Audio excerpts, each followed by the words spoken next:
Hi there, my name's Laura and I'm the back half of Stellar Tandem, a record-breaking attempt to circumnavigate the world on tandem bicycle in 2022. Today I'm speaking to Marcus Mumford, who has already done it and been around the world on a tandem. And as part of this podcast, we're going to get some tips and tricks and find out all sorts of bits of advice. So hopefully you'll find it interesting. Good morning, Marcus. How are you doing? Yeah, hi Laura. Thanks for inviting me on. It's good to chat. Great. So yes, you're a prolific tandem rider as well. But have you always been a cyclist? Is this a long-term thing, or was it something that just kind of came about, as it were, at the time of the ride? Yeah, no, I've been a cyclist. I wouldn't be able to tell you exactly when I first learned to ride a bike, but always been keen on cycling. Did a lot of mountain biking in my teens, then got into sort of road riding a bit later on, bit of triathlon, and eventually got into audaxing and started to enjoy the sort of long distance side of things. Kirsty is the stoker of our particular crew, and she came to cycling probably a bit later on in her life, perhaps a bit influenced by myself.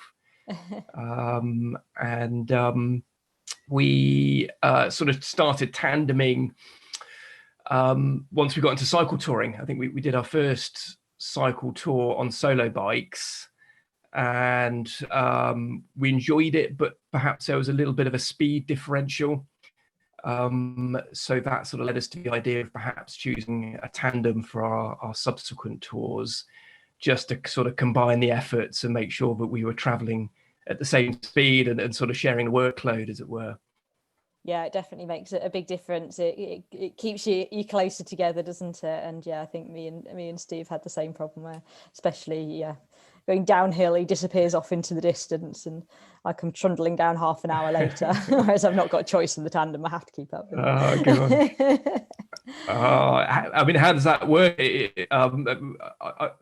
Is there a way of controlling the speed? Because with us, Kirsty will do a little sort of scream or a yelp, and I know that perhaps I need to start using the brakes on the downhills. But do you have a similar sort of communication system? Yeah, I think it is quite similar in terms of the screams, the yells, the pleas. Yeah, I have been reduced to tears on one occasion. Please make it stop. No. But, no, it's fine. I've got the horrible temptation, whereas the tandem we're currently riding for all axis has a drum brake on it. And I have the lever of the controls for it, so it's I'm under strict instructions not to touch the drum brake unless I'm specifically instructed to, because I could think you can appreciate, as captain, the last thing you need is unexpected braking. yeah. Our bike works the same. Yeah, we've got a little drag lever that Kirsty operates, but it's very much voice activated, so I shout drag, and that's when she puts it on, but not a moment sooner. Yes, so no, there's certainly some interesting challenges. And I find it because obviously Kirsty's been a solo rider for her own accord before. Did you find it odd getting on the back of the tandem? Because when I started out, I find it very strange to kind of lose that control. You can't see where you're going, you can't steer, you can't brake. Did she take some adjustment? Oh, very much so. Yeah. It's the lack of being able to steer. I've heard about some stokers actually trying to turn their stoker bars when they're going around the corner. We never had it quite as bad as that, but certainly I think she had the temptation. But because we were on the road for a couple of years, so during that time she hadn't ridden a solo bike, maybe once or twice. But when she got back, she got on a solo bike and she forgot that she had to steer. So she was coming up to a corner, and she started to go straight on. She'd forgotten she's got to turn the handlebars. No, I hadn't even thought about that. 6 months in a tandem, I might not be able to ride a solo bike. It's something to factor in for sure. Definitely. Fabulous. And obviously you didn't go straight from a small tour to cycling around the world. I think you had a few trips to build up in between, and was that kind of building confidence and giving you ideas? Yeah, essentially. So I think our first tour on the tandem was something like 2011. We we went down through Norway, which was incredible. Great place to kind of start your tandem touring career. It's just, in fact, it's almost too good because there's very few countries that can match it. But and then basically every holiday we were out on a tandem in various parts of the world, around Scotland. We spent our honeymoon in the Baltics. We couldn't even spent a bit of time in the States. And essentially we were doing these sort of 2-weekish tours in our annual leave, and it was never enough. You just kind of got back from that and think, well, 2 weeks is nice, but I'm just getting to the swing of things here. I wonder what would happen if we went for a little bit longer.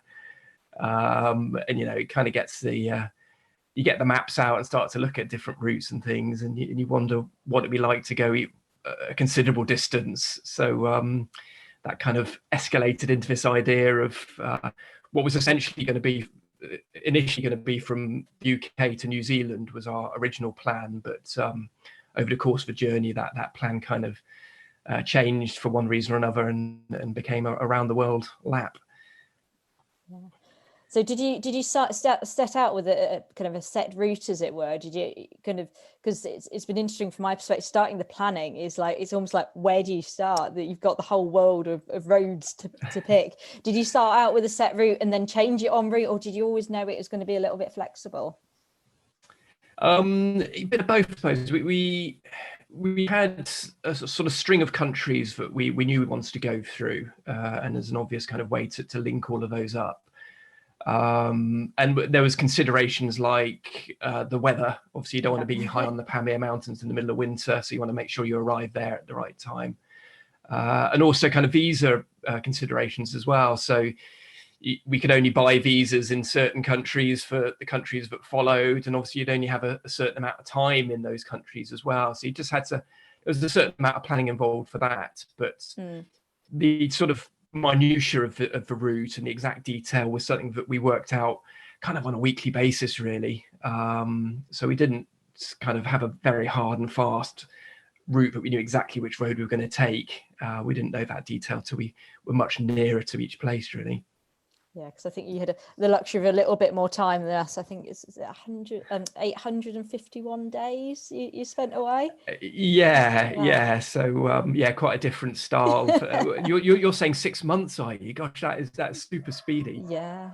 So yes, we're going fast because we're obviously after the record as well. But yes, it will be a bit of a whistle stop tour to say the least. And then hopefully, I mean, I've thought this is just the prelude, as it were, so we can pick off the best places and go back again at a steadier pace. Right. Okay. It's almost like a recce mission. Yeah, it's just a recce for something more.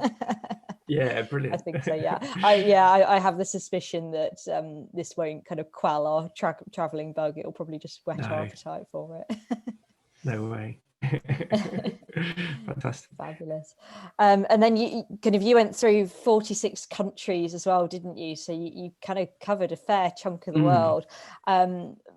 Just remind me again, what areas, don't necessarily list all of them unless you can, but which kind of countries and areas did you travel through?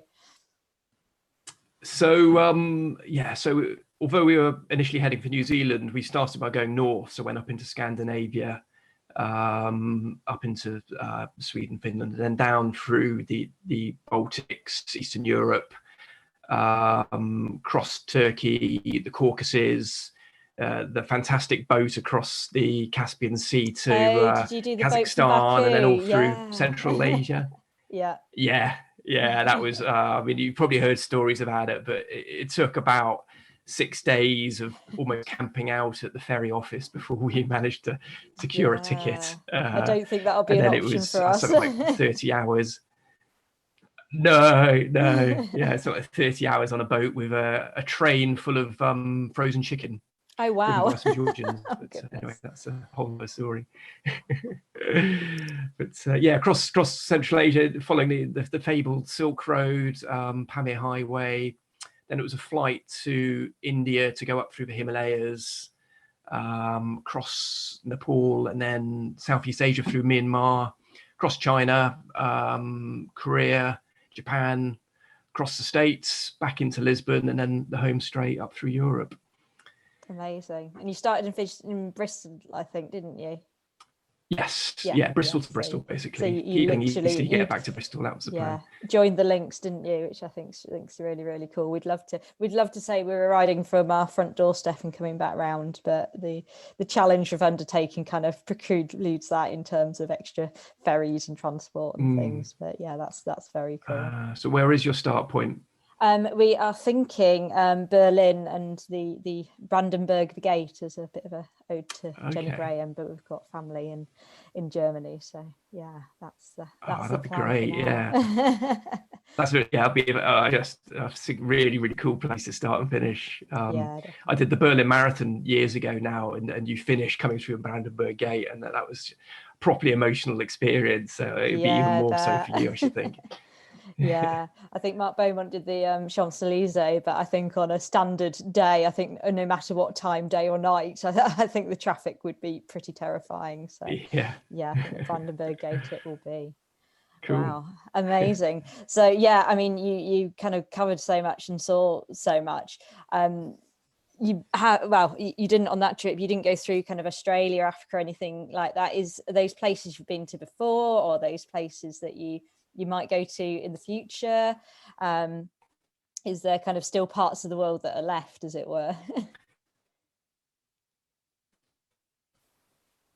Yeah, I mean, yeah, we didn't cross the equator, so we've got the whole of the southern hemisphere still to explore. Oh, fantastic. And it's very much on the agenda, very much so. We've got plans for this year, but it's looking less and less likely that we'll be able to do it. Yeah, of course. South America is very much on the hit list. We'd love to get down that way and go and explore that part of the world. Yeah. It's really exciting. You've got the second lower half of the world to go, haven't you? So yeah, amazing. Yeah. But even so, I mean, even if we were to do the same trip again, maybe just 1 mile either side of where we went the first time, it'd be a completely different experience. I mean, that's the joy of traveling by bike. It's never the same 2 rides in a row. So we'd be happy to do the same route again, I think, and just see how much has changed. Yeah. And were there any kind of standout bits on that route? Were there bits you'd go back to, or even were there bits that you think, did you know what, I'm not fussed for going there again, kind of thing? Oh gosh, yeah, so many highlights. But we love the mountain, so Pamir Highway was really special for us. Just the remoteness of it. You're sort of 100 kilometers between any sort of settlements, and you're surrounded by these sort of 7,500 meter mountains. So that was particularly amazing, and beautiful people. I think with the whole trip, although we saw some incredible landscape, it's the characters and the cultures that we experienced that probably stuck with us the most, and the kindness. You hear about it all the time, but just humans are inherently amazing creatures and incredibly kind as well. So we were just so grateful and humbled by the hospitality that we encountered as we went. Yeah, and that seems to be the take-home message from anybody that does something like this is just the people that really make it. So yeah, there's a lot of good humanity out there. Obviously the Pamir Highway is it's quite a feat. It's quite a high road to take. We always find on Tandem that hills are a bit of our nemesis, and as much as we're keen to give them a shot, it noticeably takes us a lot longer climbing up hills on the Tandem than it would do on solos. Was that something that you found, but it was the kind of the challenge and the views were worth it?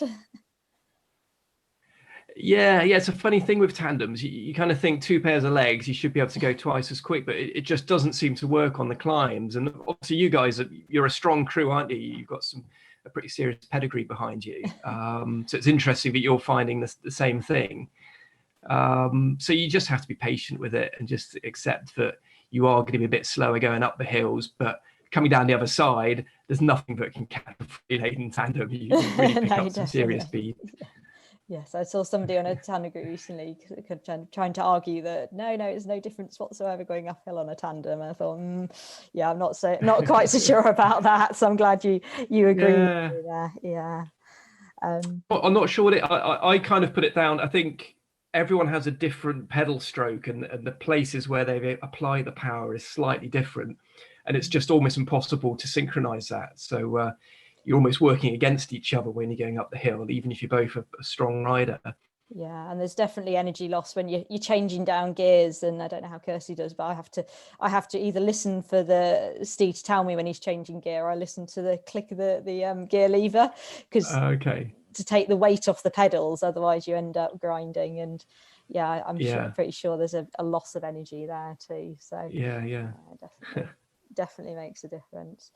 And then, what kind of response did the Tandem get? Because I've heard stories of places like India and things like that. Anybody bikepacking gets a lot of interest, but was that any different on the Tandem? Do you think you kind of got more interest, or was it seen as a bit of an unusual quirk? Absolutely. I mean, I think that's one of the things that I loved about the fact that we were on a Tandem, is just the curiosity that you get from people, and people are just so intrigued. I mean, even in the UK, a Tandem's an unusual thing. You park it up, and likely as not, someone will come and have a word. But I mean, when you're in the middle of India, as a Westerner, you get a lot of attention, but two Westerners on one bike, the whole village comes out, and before you know it, you're surrounded. We had babies being handed to us for photographs, tribal chiefs coming out and welcomed into their homes and things. Wow. It was, but there was almost universally a way of approaching the Tandem that we saw it in almost all countries. So the first thing someone would do would be to turn the pedals just to see how they were joined together, because they were kind of intrigued by the way the timing chain worked. Then they would pick our pedals because they weren't sure about the SPDs, the clipless pedals. They were kind of seeing how those worked. Yeah. And then they would always squeeze the tires to see what the tire pressure was like, and they would give you the thumbs up. We used to call that the calibrated pinch. They obviously were able to tell that it was the right tire pressure just by squeezing it. And then the final thing is we had a little horn on the handlebars, and once they'd done all of that, they would inevitably kind of give us a little cheeky look and then squeeze the horn. And that was the same almost in every country. If you left the Tandem long enough, all of those things would happen. Oh, amazing. No, it sounds fabulous. And I definitely, even in the UK, you get a fantastic response, don't you? So I think it'd be quite a novelty the world round. And then, do you think it kind of presented kind of any challenges in terms of being one bike, two people? There's kind of less room for luggage and things like that, isn't there, really? Yeah, the luggage thing is probably the biggest disadvantage. So we had 4 panniers, but the front panniers were rear sized panniers instead of the smaller ones you normally have on the front of a touring bike. And then we had a rack bag, so almost half the capacity that you'd have if you were on 2 solos. But in a way, that's a good thing. I mean, everyone says with touring, take only what you can't do without, not what you think you could do with. So it really kind of focuses your mind to say, right, do I actually need this extra jumper or whatever it might be? And you just kind of hone your gear down and make sure that whatever you've got is as small and compressible as possible. So although we had kind of limited capacity, those panniers were absolutely solid with gear. You could not get another sort of square centimetre of stuff in there. Yeah, and it is the case, the more room you've got, you tend to fill it, don't you? So it does put a limiter on that. I saw you've got instead of kind of 2 sleeping bags, you had a kind of a joint quilt, which I thought was quite a good space saving idea as well. Probably one of our favorite bits of kit, actually. I'm definitely going to look into this. Ours was made by a company called Enlightened Equipment, which is an American firm, and they kind of pioneered this idea, I think. But it's super warm, but the size was the same as a single sleeping bag. And you kind of lash your 2 sleeping mats together and both snuggle underneath it. And you have the benefit of sharing your body warmth. I think that was the other big thing. But actually, it was a lot warmer than two people in 2 sleeping bags, because you got that heat together. So we've found that before with double sleeping bags, but the one we've got is for kind of walking trips, and it's absolutely massive, so I don't think it would even Right. fit in a pannier. So yeah, I think a quilt could be a really good Mm. tandem touring tip, as it were. For sure, definitely. Can't recommend it enough. And then it's something we get asked all the time as well, that, you know, traveling with your partner, as it were, is kind of challenging to itself. But, you know, is it just something you're just kind of used to, living in each other's pockets, spending all that time together, and you just kind of roll with the ups and the downs? Is that something that's just kind of second nature? Yeah, I mean, it's you've probably heard the phrase that whichever direction your relationship is going, a tandem will get you there quicker. I haven't actually. That's fantastic. Have you not? Right. Oh gosh, I thought all tandemists I need that on a that t-shirt. yeah, definitely. So and it's very true, and yeah, you know that you've got no escape, essentially. So there are days where perhaps we were pretty quiet and there wasn't much said because there had been some sort of argument, but you just got to go with it, and you know that by the end of the day, once you've had a cup of tea or something, then it's all sorted itself out, really. But yeah, you got to be flexible with each other, and know that there needs to be a few compromises to make sure that the crew works smoothly, essentially. Yeah, definitely. Yeah, it's even the low points, sometimes you just need to shut up and ride on, don't you? And it all comes back around again, doesn't it? So no, yeah, and I think that's probably a good thing. If you're two solo bikes in that situation, someone might get in a huff and go riding off into the distance, which would probably exacerbate the problem. But the fact that you can't get more than a meter away from this person means that you've got to work it out and just hatch it and get on with it. Yeah, I think I've had a sense of humour failure on an Audax before, and been on solos and tried to ride away from Steve in a massive huff, for him only just to catch up with me, which made me even more livid. And I think potentially it just makes it worse. It's like, go away. But potentially if we'd been on Tandem, I might have been a bit better behaved.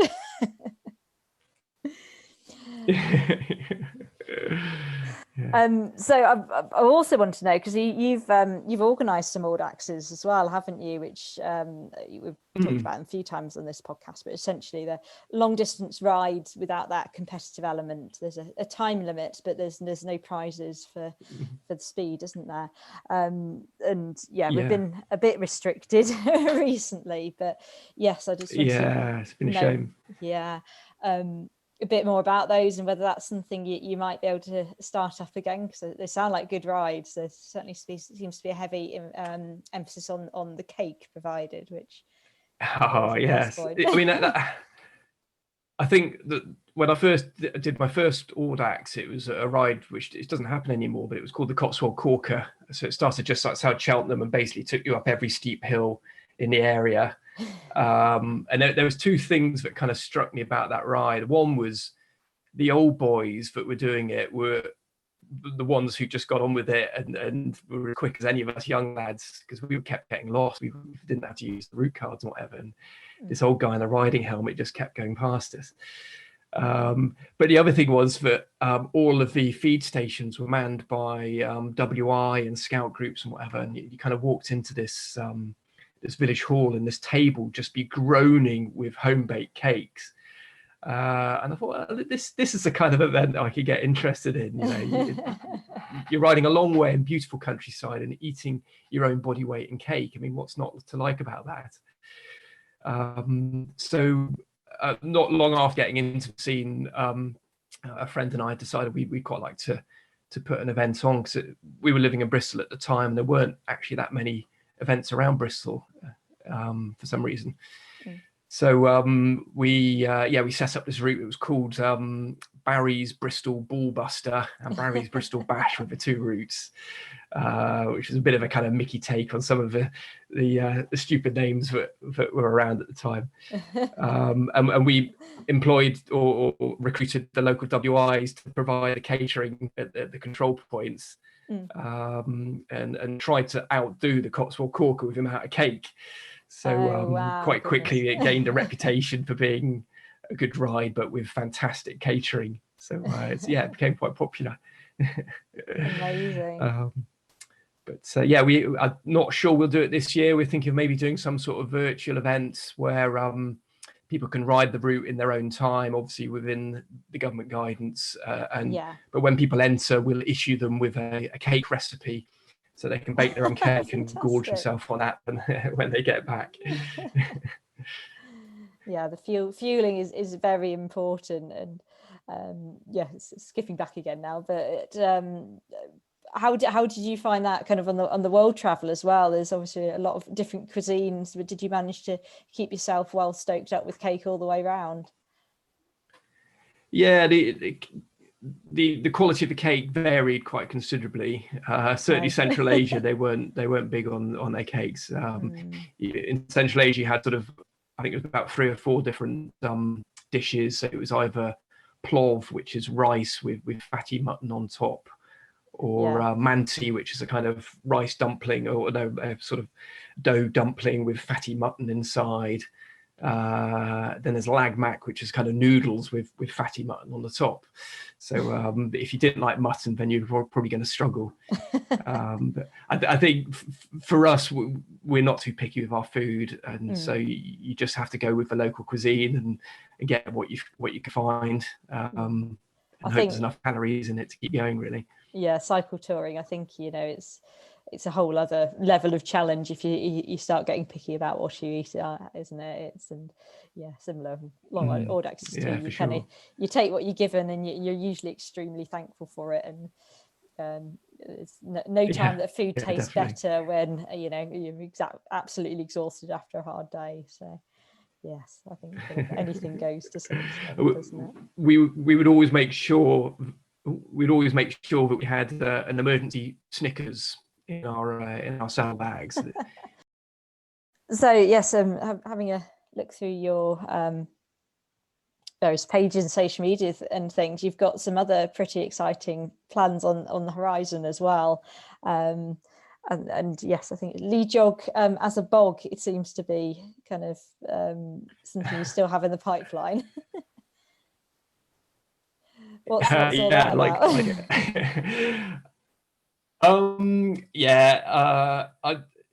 Actually, with the Audax that we talked about earlier, one of the great things that we do with that is to raise a bit of money for charity. And I've been a supporter of WaterAid for quite some years, because I just love what they do. Really, it's just a very simple idea to make sure that people have got clean water and decent toilets. So quite like to raise money for them.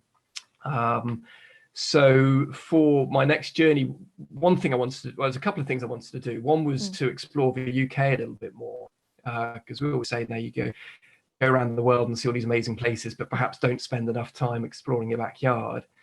So I wanted to do a UK-based trip, but also something a little bit slower.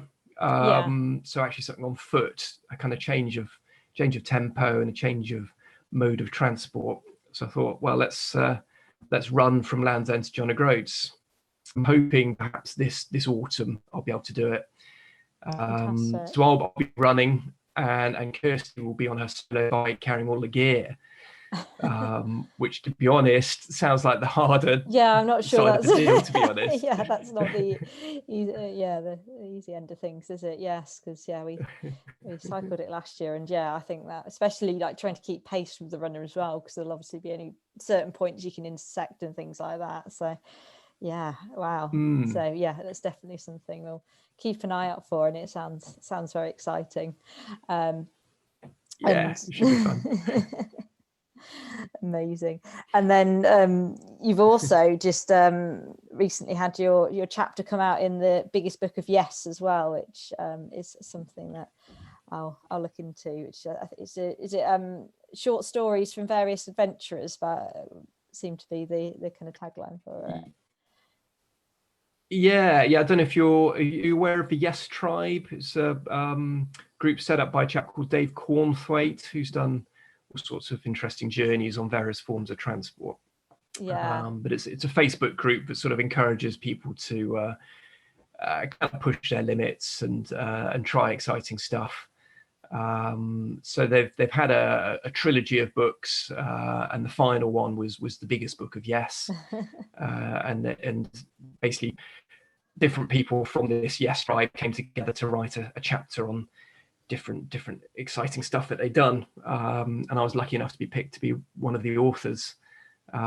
So it gave me a chance to write about our trip, but it was actually quite difficult to sort of condense 2.5 years down to whatever it was, 3,000 or 4,000 words. But it gives a little bit of a snapshot of what we got up to. But it was really fun. I wrote a blog while we were out traveling, which I quite enjoyed. Yes, I'm partway through that. There's so much information in there. It's fantastic. But yeah. Good. Well, I'm glad someone's reading it. Yeah, no, definitely. I love the title as well. The title is "She's Not Pedaling on the Back," which is something that, yes, I've heard many a time. But it's quintessential tandem phrases, isn't it? So. And again, that's international. Oh, great! Where people spoke English, you could hear them saying it. But even in countries where we couldn't speak the language, if someone shouted something, you're pretty certain that's what they were shouting. That's what they meant. Yeah. We even had this encounter. I think it was in Colorado, and we were chatting to someone on the side of a road and explaining about our website, why it's called She's Not Pedaling on the Back. But everyone always thinks that Kirsty's not pedaling. And as we were going through this conversation, someone just walked past us, saw the tandem, looked up and says, "Oh, I bet she doesn't have to do anything there, does she?" Case in point. It's some kind of tally or something like that. But yeah. It's good to know the same concepts all the way around the world. Yeah. Oh dear, fantastic. So just as we finish off, I've got some kind of tandem trivia that you will have obviously answered the first question already, which is, have you ever ridden a tandem? But it's less applicable. I then usually go on to ask people who they would want to ride a tandem with, who'd be like their dream partner on a tandem. And obviously you would have to say Kirsty, but if it wasn't Kirsty, who else would you put on your tandem? If it could be anybody in the world, alive or dead, sporting or not. Oh gosh, yeah, that is a tricky question and not something I've really considered before, because obviously Kirsty is the perfect stoker, but probably a close second would have to be someone who's quite chilled out, who you're going to get on with, because that's really the most important thing. So I'd have to say someone like the Dalai Lama on the back of a tandem. Oh, that'd be pretty cool. Yeah, that would make for a good crew. And I think there'd be a lot of wisdom how much power there. Yeah, I mean, suppose he's not the most powerful, but yeah, in terms of you're going to come away from that trip enlightened, aren't you? Essentially. And on that basis, would you have him on the back or the front? Would you be stoker or captain? Yeah, that's. I'm not sure I'm ready to relinquish the captaincy, to be honest. So, I think I put him on the back. Because he's going to need to be shaking hands with people as he goes, doing all this kind of good point. Dalai Lama stuff. So I think that's the most sensible place for him. Fantastic. And then we often say we're kind of joined by the frame in an inseparable sense, but like on your trips, is there anything that you're kind of joined by the frame to? Is there anything that you can't live without when you're kind of touring and traveling and things like that? Be it a bit of kit, or we've already mentioned the Snickers bars, so it might be the Snickers bars. But is there anything? Yeah, Snickers bar, definitely. A key item. My Leatherman penknife. Yeah, absolutely essential. Yeah, that's I must have used certainly every little bit that it's got, but all the little tools that unfold many times. The saw could be used when you buy a loaf of bread. It makes a great bread knife. Yeah. I've had to file down chain rings. Goodness. Yeah, it's and I was heartbroken in Japan because I realized I'd left it behind at one of our camping sites and didn't realize till 2 days later. So I managed to get a train back to where we'd left it. And there it was. It was just lying in the middle of this park on a bit of grass in plain sight next to a footpath. I don't know how many people would have walked past it, but in any other country that would have been long gone. But luckily it was Japan where people are just far too polite to go picking things up like that up. Oh, so that's amazing. You got it back. I was reunited. Fantastic. And one last question, which I'm hoping you'll know the answer to, but why should we ride around the world on a tandem? It's like we said before, the reaction that you get on a tandem is like nothing else. So bikes are great, but a tandem is something special. And you will come back stronger as a couple, and your experiences be that much more incredible due to that wonderful machine that is your tandem. Oh, that's amazing. That's so good to hear. Thank you so much, Marcus. Yeah, you've made me feel very, very excited about this Well, I'm excited for you as well. I can't wait to follow the journey. Oh, thanks so much. Yes, and yeah, I'm really looking forward to seeing what you get up to down the road too. So Cheers. thank you again.